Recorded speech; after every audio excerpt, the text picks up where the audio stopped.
What's up, guys? Anfernee Hoops back today with another video, and today we are back with the Rebuild Report, Episode 5. Wanted to thank you all for all your love and support on every video, as always.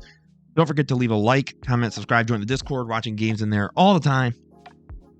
Today we're talking about the 10-25 Portland Trailblazers, and today we're going to be looking at it through three major assets, so let's get right into it. And I want to start with the guy that everyone thought was the franchise cornerstone going forward, with the number 3 overall pick, Scoot Henderson. So let's get right into it, right? Now, Scoot is averaging about 12, 3, and 5. The assists, I feel like, are pretty good considering he's a rookie, understanding NBA offenses. The splits are atrocious. Just knock 37 from the field, already starting off wrong. 31 from 3, not very good either. And 77 from the line, which is like, okay, whatever. So let's get into it, right? So right here, right, we're going to see Scoot get the ball, get the screen, uses this little moment. Now, this is a little weird, right, because he does hook him here. But Scoot does a really good job here of waiting, biding his time, right, and gets a tough lay. And I think the reason he did that so well is because he's really good, what I've noticed through the film I've watched of Scoot, at controlling tempo. And obviously, I'm sure you're like, but Imster, point guards is supposed to... No. I'm not talking about like, oh, he's getting this guy to go move here, do that. We're talking about literally his speed. Like, he speeds up, right? And Vic has to react, try and close up, catch it. But at this point, right, it's just too slow. Got the inside move on him, and that's a really good layup, right? And again, we're going to see Scoot here get the ball, use the pick and roll action. Does a great job here, right? Again, because he does this almost like speed up of like, I'm going in, right? And a lot of, I'm sure on a, on a stat sheet or a scouting report, it's going to say that Scoot wants to drive. This point blank period, he wants to drive. So, understandably so, the man responds like, oh yeah, he's driving. But nope. Steps back, gets a nice 3-ball. Again, nice and simple. Nothing too difficult for Scoot to make. And again, right, getting the ball here. It's time to go. Gets the man in PNR. Slows down Trey Jones, just a little bit of separation, just enough. Right over him, midi jumper. Again, he has these moments when you're watching, you're like, this is why. Because to be 100% honest, now I don't really watch college hoop or G League or Euro League. So for me, I can only go off like, popular consensus or ideas around a player. So basically, this whole draft was basically Victor, pretty significant gap, Scoot, pretty significant gap, Brandon Miller. And moments like those, where you see him get the inside on Victor, when he's able to stop on a dime and get the 3 in the midi, those are moments why you're like, this dude could be your guy. Or at least, bare minimum, one of the cornerstone guys. But now we have to get into everything else, right? So we're going to see 2 misses here, and they're, interestingly enough, both in transition. So let's take a look, right? So Scoot's pushing. Now here is where I think the first issue is. All right. So he gets the inside on Zach Collins. The issue is that he's moving into where Zach Collins already is. Which at that point, you could see him already kind of get frustrated, acting as if like, where's the foul? But to be honest, from what I've watched too, Scoot is more than capable of making that pass out to Jeremy Grant. Or move your hand to the other side. But the way that he went up a little early. That point to me, Scoot's decision-making at times in transition or at the rim in general can also be very hard-headed. He's very much, I know I can get the bucket. The issue is, by the numbers and by watching it, he doesn't get that very often, right? Okay. So then, misses, gotta keep going. Right, fair enough. Again, transition. Pushing. Devin Vassell right on him. This to me, again, here it's like, okay, so these are tough lays he's taking. And I get it, right? Like, you're a rookie and you're going to make rookie mistakes. Right? Because again, boom, man goes in to collect. To me at this point, this is just not a shot worth taking. I get it. Like, he committed, which is also, again, I think part of the issue. That sometimes he commits to the drive too often, and that can leave him sort of, lost. But I want to talk about Scoot Henderson, the playmaker, because that's also obviously going to be extremely important. So what we're going to see here is the man's going to get the screen, right? Shaden Sharpe calls it over. And now we also are seeing why this offense is ranked so low, because half of it is guys just standing and pointing and hoping the dude actually understands what they're trying to run. Boom, slips, man commits. This move by Henderson that's just a perfect move. Everyone commits to him at that point. Boom, Sexton had committed. Easy dunk. That is perfect team basketball. Like, that's a beautiful read. Gets the pick and roll. That's what he now, what I love about this, so obviously I'm not going to get copyright strike, so I cannot play the audio. But you hear Scoot yelling, cut, go, go, go. Right? At this point, the guy's like, oh, that's me. I'm supposed to go. And then at this point, I think it's Fonchejo. I don't know how to pronounce your name. I apologize. But he commits. He's driving, boom, right out to Brogdon, 3-ball. He has a good, playmaking-wise, he's shown the capability. Scoring-wise, leaves a lot to be desired. Now, it would be unfair to, I believe, a 19 or 20-year-old to say he's a bust already. What I will say is I'm hoping the bigger thing is Scoot's field goal needs to move up. 37% is unacceptable. And if he ends this year sub 40%, that's awful. Like, to me, I get it. Right, they're in a bad offense, whatever. To me, though, it's no excuse. Right? But I think that this guy has real potential. Like, he shows flashes. He shows that he can be a really important part. I just really hope he gets the chance. Now we're going to go to the second facet of this team, what I will call the trading block. Deandre Ayton. Oh, my goodness. So this man, Deandre Ayton, is averaging 13 points, 11 rebounds, and 2 assists. On 55% from the field. No 3 balls. Thank God. 78 from the field. Or from the line. My apologies. Which aren't terrible, right? So let's go ahead and take a look, right? And this is part of the issue. So Ayton here goes with the DHO, right? Gets the ball out, back to Ayton. And this is what Ayton's always wanted, right? I get the ball more. I don't have to watch Devin Booker or Chris Paul just ISO. And maybe I'll get it on the roll. Maybe not. Right, he gets the ball. But then you do things like this. You're literally rolling into your man. You're literally rolling into him. That's not a smart shot. Right?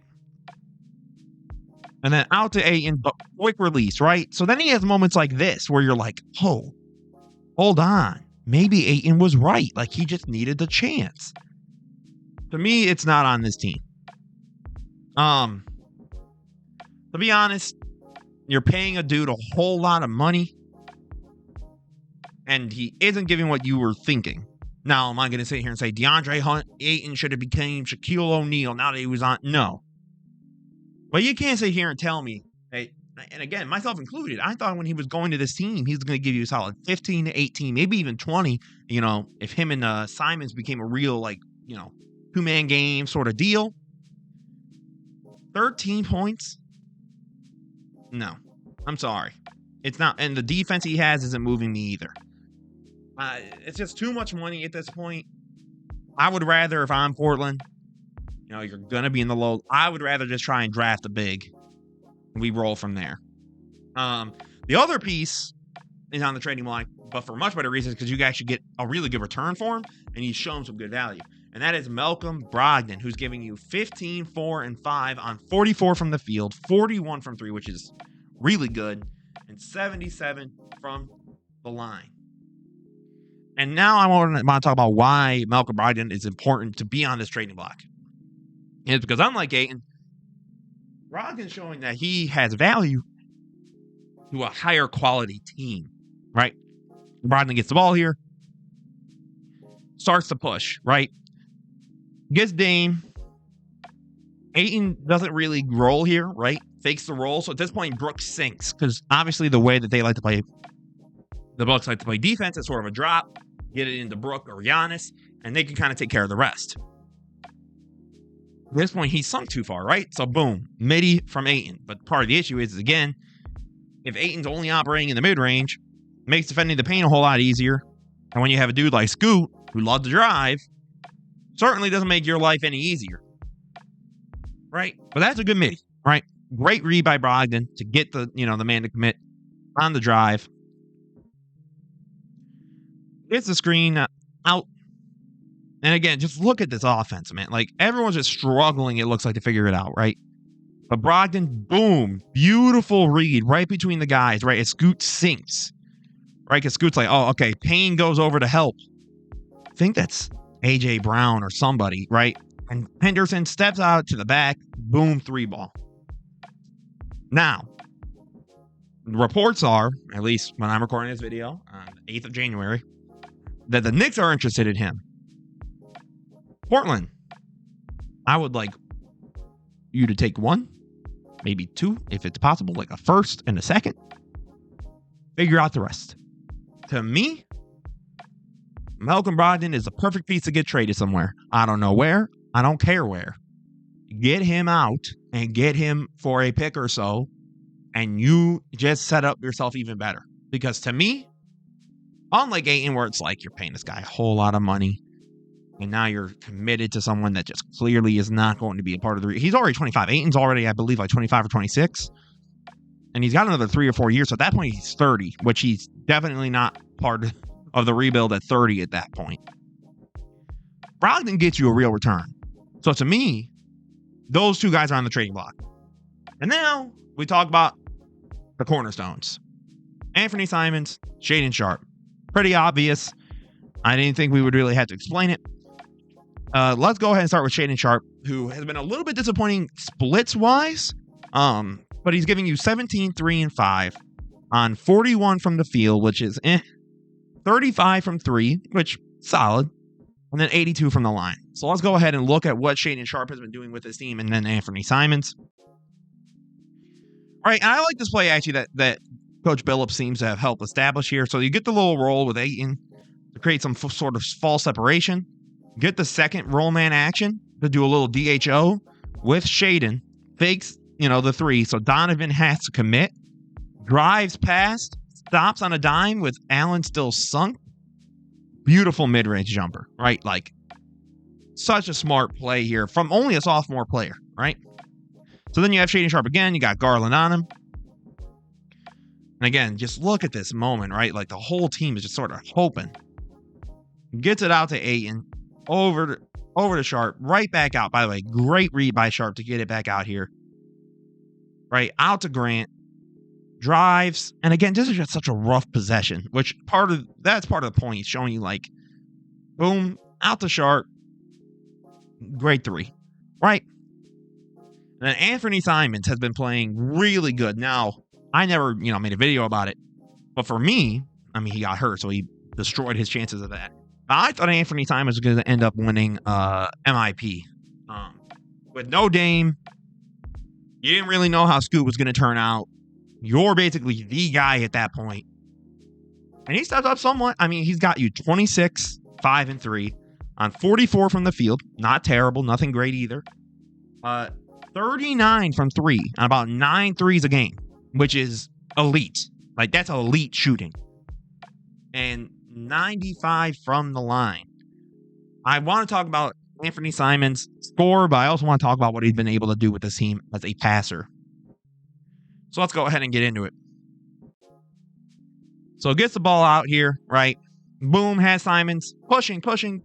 Great move here by Sharpe. Fakes it. Back out to Simons. Beautiful play here. Because again, the defense, the way that they play it, right?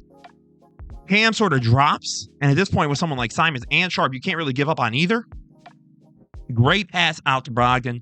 Boom. Because he has to make these reads now. That's the other thing. There's no Dame anymore. Excuse me. right? So it gets a screen, man sinks because, again, it's Scoot from 3.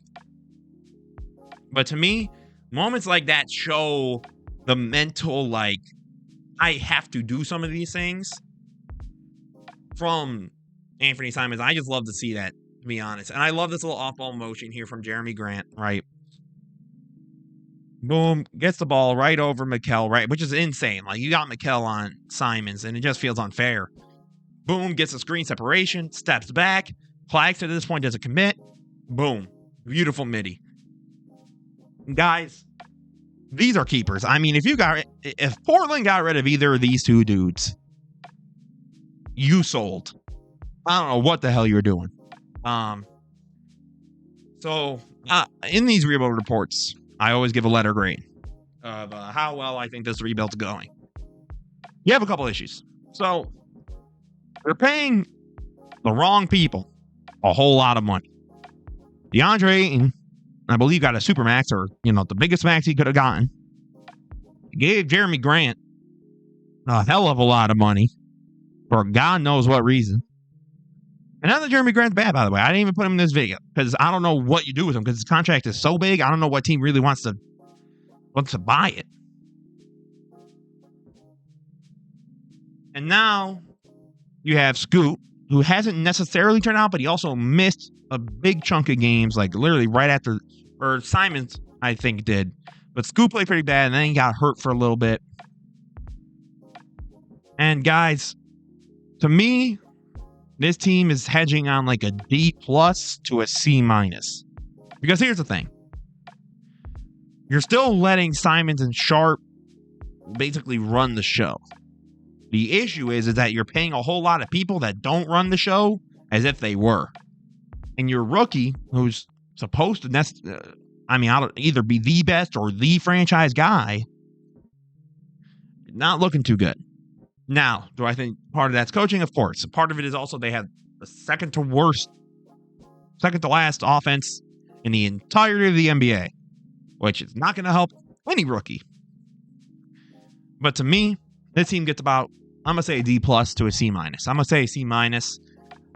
Let me know what you guys think down below. Don't forget to leave a like, comment, subscribe. Do you think this rebuild's being successful? Obviously, it's the first year, so there's a little bit of leniency. But that's my only hesitancy. It's just like you're paying a whole lot of people, and I don't know if you can move off them, and if you can't move off them, I just don't know how I like that, because then you got to get rookies involved, and how you going to get rookies involved when you're paying dudes a whole lot of money. So that's where my conflict sort of came into play here. But as always, guys, this is Anfernee Hoops. Thank you so much for watching. Have a beautiful rest of your day, guys. Peace out.